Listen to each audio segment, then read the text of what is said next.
السلام علیکم ویورز، اللہم صلی علی محمد و علی محمد۔ ویلکم ٹو مائی چینل ایس لا۔ آج اس ویڈیو کے ذریعے تمام ایڈوکیٹ حضرات اور تمام جو ہے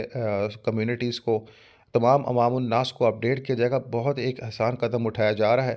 جو کہ امت مسلمہ کے لیے بہت ضروری ہے۔ 7 مارچ 2026 کو جناب ایک پریس ریلیز کی گئی پنجاب بار کونسل کی جانب سے،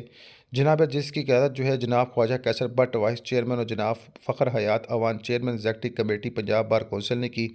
ایک مشترکہ بیان میں کہا کہ سوشل میڈیا پر موجود گستاخانہ اور توہین آموز مواد کی جو تحریک وطن عزیز کے خلاف ایک منظم و منظم سازش ہے۔ انہوں نے کہا کہ سوشل میڈیا پلیٹ فارم پر اللہ رب العزت، نبی کریم مصطفیٰ صلی اللہ علیہ وآلہ وسلم، اہل بیت علیہ السلام اور امہات المومنین اور صحابہ کرام اور قرآن مجید اور دیگر مذاہب کی مقدس اور پرچم پاکستان کی توہین کے واقعات نہایت تشویشناک ہیں،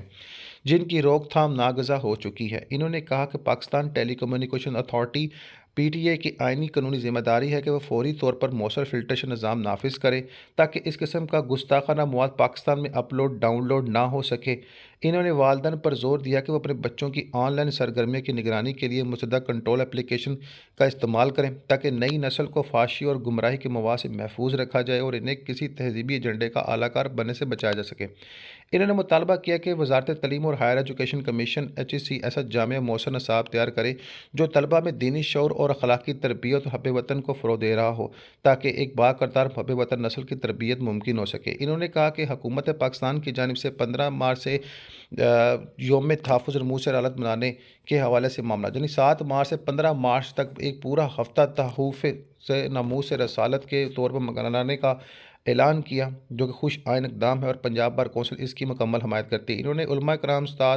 استادات، دانشور، وکلاء برادری، تاجر، صحافیوں اور سوشل میڈیا ایکٹیویسٹ سسٹمز میں تمام طبقات سے اپیل کی کہ وہ معاشرے میں آگاہی پیدا کرے کے لیے اپنے بھرپور کردار ادا کریں اور توہین میں جو بھی مواد ہے اس کی روک تھام کے حوالے سے شعور بیدار کریں۔ آخر میں انہوں نے کہا کہ پنجاب بار کونسل حکومت اور عدلیہ سے مطالبہ کرتی ہے کہ گستاخانہ مواد ملوث ملزمان سے برآمد ہونے والے قرآن پاک کے نسخوں کو فوری طور پر جو ہے ناپاکی سے پاک کرنے کے مؤثر اسباب اختیار کیے جائیں